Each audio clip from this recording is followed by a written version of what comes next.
Hey, this is Antonio. Welcome back to my channel, Who's Ready for Some Fighting Words. In this video, I want to do a Devin Haney versus Vasiliy Lomachenko recap. Sorry that it's been a few days off. I've been a little under the weather, but let's jump into this video. First, I want to start with the commentary. Very seldomly do I look at a fight and I listen to the commentary because it's either going to be for this guy or that guy. And it was clear from round one, before the first punch was even thrown, it was going to be a pro Vasiliy Lomachenko commentary directly coming from Tim Bradley. And it was just like, no matter whatever happened, in the fight, it was always Tim Bradley being positive for Lomachenko. If Lomachenko got hit, he would still say something positive about Lomachenko, no matter what. And it was one thing I appreciated about Andre Ward was I feel he was keeping Tim Bradley honest because he would try to balance it out, but it was very Lomachenko catered to with the commentary. And it was just, he's so great and all the things he did in the past and he's this. And I'm like, all right, well, Devin Haney is an undisputed champion. Can we give him something? I'm not saying that you have to kiss his butt. I'm not even saying that you have to throw rose petals at the ground or anything like that. But at the same time, you can acknowledge that he's somebody and he's just not some walk in the park for Lomachenko to beat on. But it was a very, very, very Lomachenko catered to commentary. But shout out to Andre Ward for kind of balancing it out. Next, I want to talk about, was it a robbery? No, I don't think it was a robbery. Was it close? It was extremely close, but I don't think it was a robbery. I think anybody screaming a robbery, I think you're pushing it. I don't think it was a robbery. I wouldn't have been mad at a draw. I'm not going to lie. Wouldn't have been mad at a draw, but Devin Haney still keeps his belts with a draw. But, I mean, obviously, obviously, the reality is most of the people who are screaming robbery, a lot of those guys are like Devin Haney's enemies. Like you had Tank Davis, you had Shakur Stevenson, you had Keyshawn. Keyshawn was screaming that. Paulie Malignaggi was screaming that. All these guys are screaming, it's a robbery, it's a robbery. However, nobody's talking about the guys who said it wasn't a robbery. George Kambosos said it wasn't a robbery. He said, no, Devin Haney clearly won. He didn't have a problem with that. Zab Judah, Devin Haney clearly won. Zab said he didn't have a problem with anything. He said that final scoring, and I agree with that final scoring was bogus and crazy.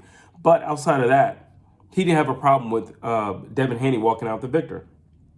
Anthony Yardy from the UK also said he could understand why you were in the arena. It looked a certain way.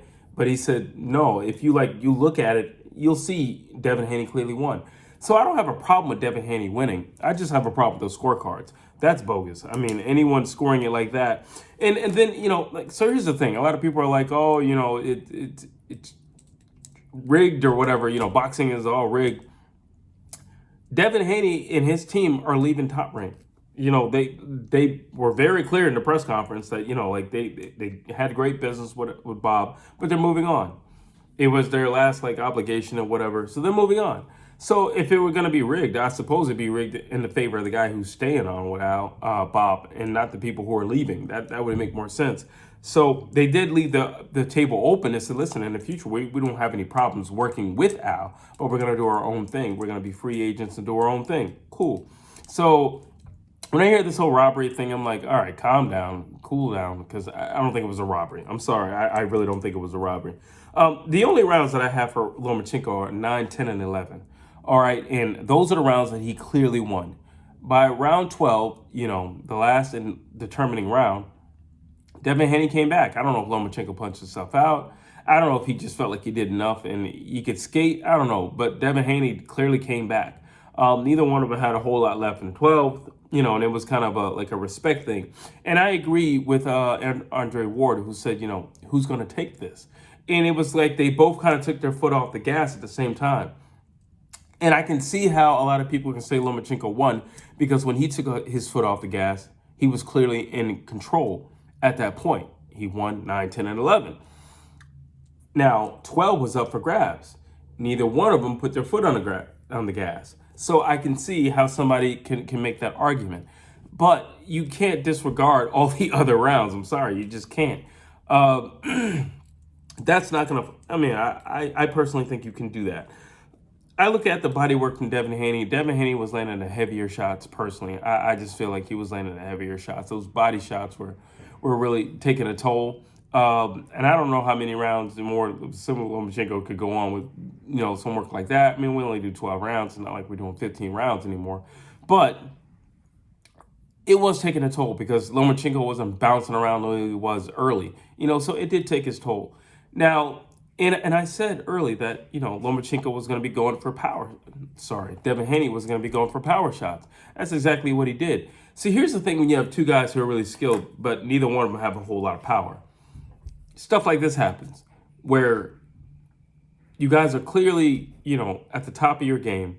You clearly know how to score. The problem is neither one of you hit hard enough to damage the other guy. That's the problem. So if that were anybody else, let's just say if that was Tank in there with Devin, or that was Tank in there with Lomachenko, he hits hard enough to where he could either put the other guy out, or the other guy will look worse in the end. But that's the thing when you have two guys who are really skilled, but they don't have a lot of power. And now it becomes a problem for, the people judging. It becomes a problem for you and myself. It's not a problem for us because we're fans and we're enjoying, just seeing all this display of skills. But it is a problem because now we have this uproar of there's a robbery. I don't think there was a robbery, though. So let's see. One thing that I noticed was Loma didn't defend those body punches. He didn't defend any of those things. And he had that high guard, and it was just right there for Devin. He didn't think to lower it a little bit or, angle off a little bit. He didn't think to do any of that stuff. He just continued to allow himself to be open for that. And that was interesting for me. I mean, maybe it's a little blurb. I don't know. But I thought that was interesting. Somebody with his high level of skill you would think he would know how to defend that. Or you would think he would make the adjustment to defend it. But he didn't. Let's see. One thing I got to give Loma, he was in shape. The dude was in shape. He was classic Matrix.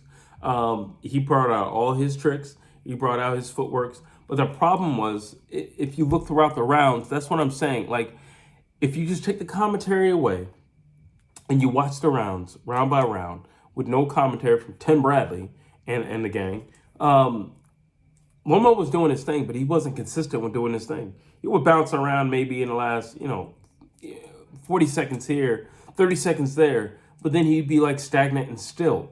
And, Devin even noticed, Devin didn't pick up on it, but like when Lomachenko would go back, he wouldn't do anything. And Devin would just allow it. But I think that's just Devin's youth in there.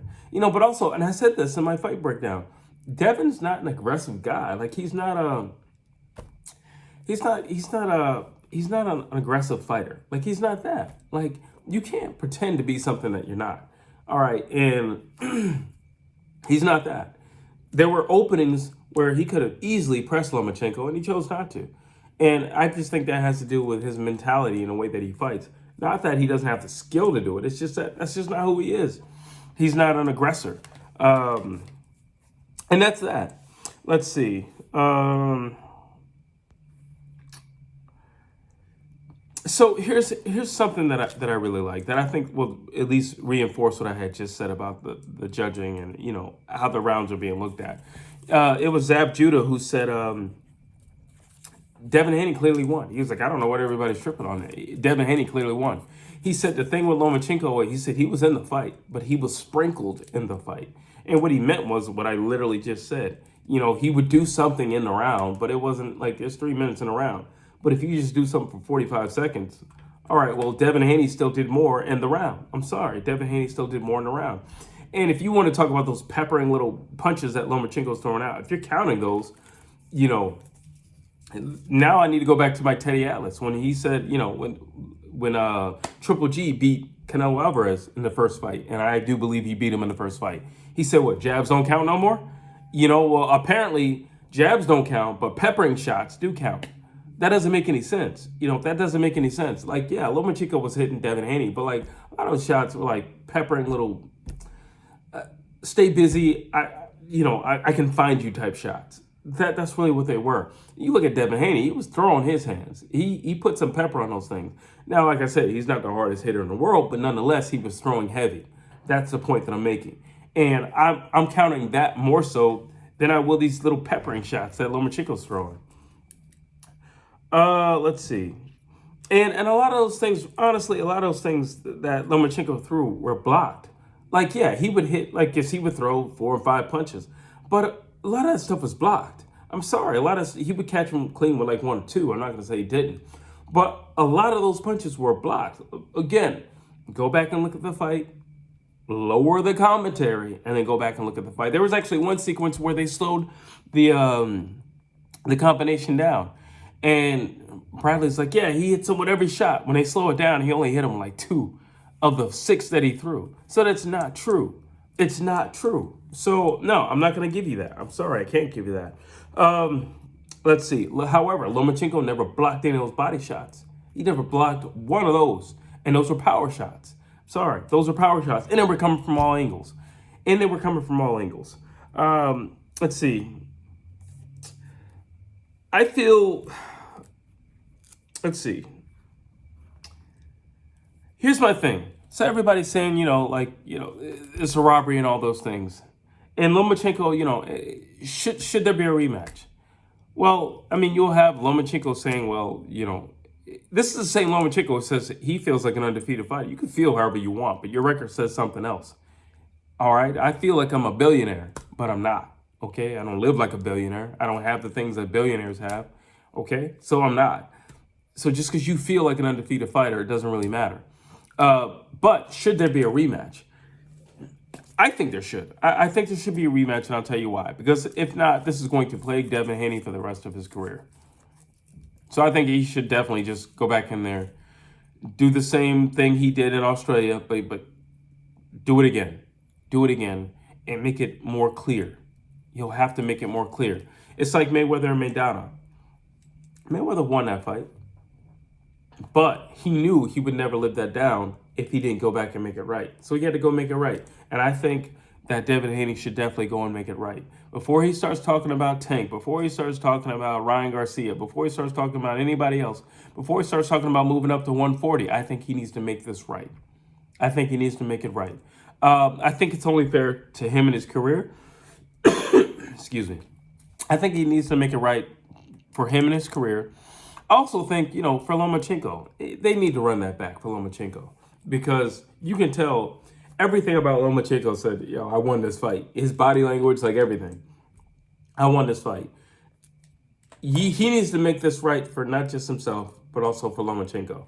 At least, if for nothing else, Lomachenko can sleep for the rest of his life. Not have nightmares about this fight because he knows he won in his heart.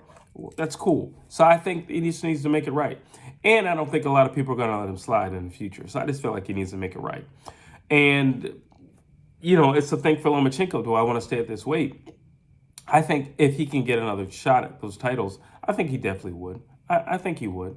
The whole thing about Lomachenko retiring when he said that, I just think that was added pressure put on by Lomachenko, for Lomachenko, to give a little extra drama to the fight. But I don't believe he had any or has any inclination or any feelings toward retiring at this point, especially as good as he looked in that last fight. I mean, that fight, he looked really good. He looked prime Lomachenko. So that doesn't make any sense for him to retire.